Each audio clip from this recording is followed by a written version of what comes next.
La lumière du soleil filtrait à travers les fenêtres de papier, peignant la petite pièce de teinte dorée.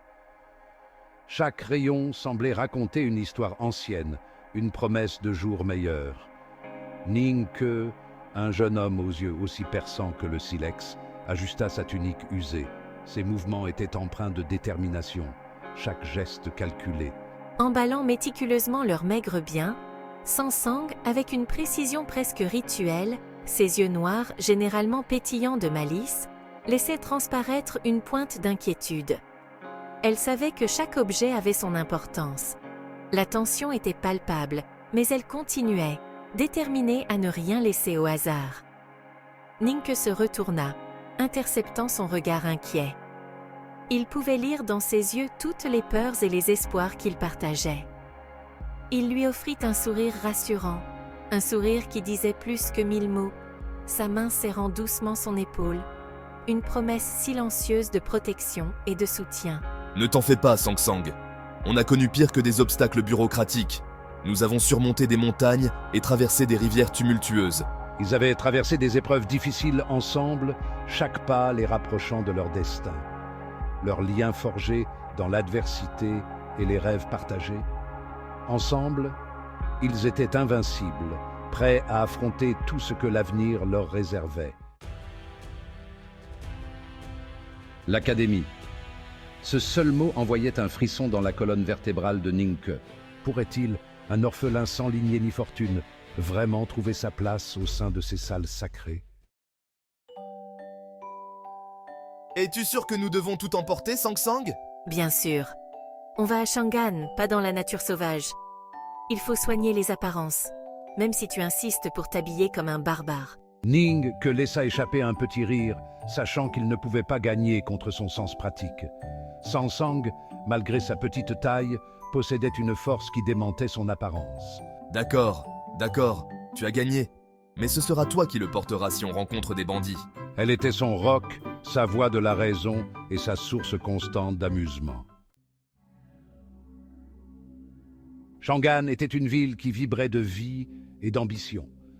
Ses rues étaient toujours pleines de gens, chacun poursuivant ses propres rêves et objectifs.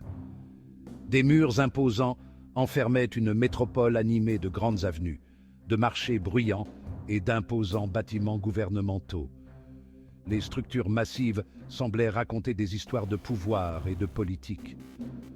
Se frayant un chemin à travers la foule, Ning Ke et Sangsang se dirigèrent vers le cœur de la ville. Ils étaient déterminés, leurs regards fixés sur leur destination. Je ne peux m'empêcher de ressentir une pointe de malaise. Cette ville, bien que fascinante, cache des secrets et des dangers. D'un bureau orné à l'autre, ils allèrent, chaque fonctionnaire plus pointilleux que le précédent. Les couloirs étaient remplis de murmures et de regards curieux. Tout est en ordre. Rendez-vous aux portes de l'Académie pour l'évaluation préliminaire. Soyez prêts, car ce ne sera pas facile. Juste au moment où la patience de Ning Ke commençait à s'épuiser, un commis a finalement tamponné le dernier document d'un geste ample.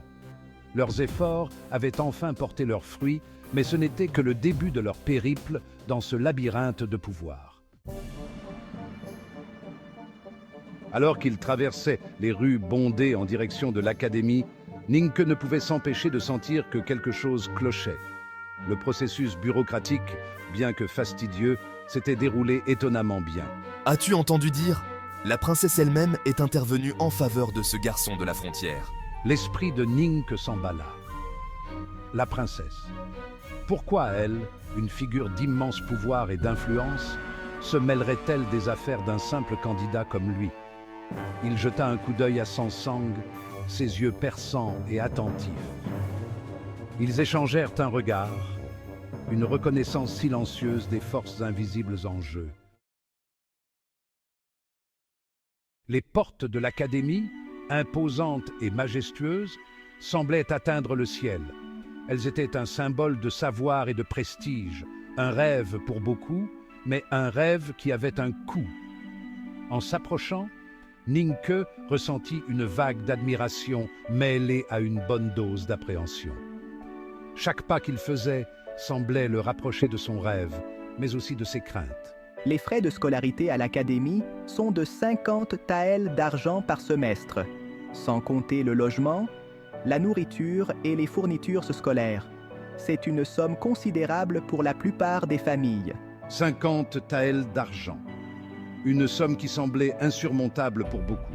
L'estomac de Ning que se serra. Comment pourrait-il jamais rassembler une telle somme?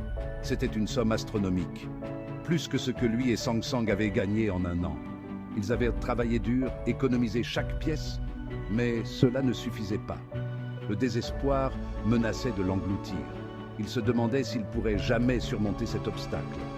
Son rêve si proche, s'était-il brisé contre les rochers de la réalité financière?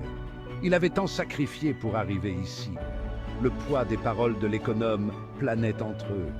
Chaque mot semblait alourdir l'atmosphère, rendant l'avenir incertain et sombre.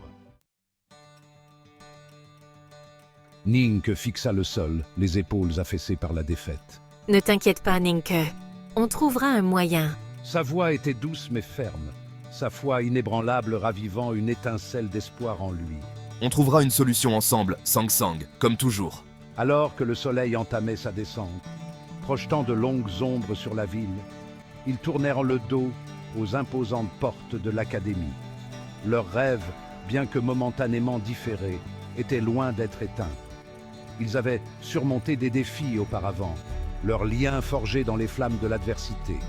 Et ils trouveraient un moyen, ensemble, de surmonter celui-ci également.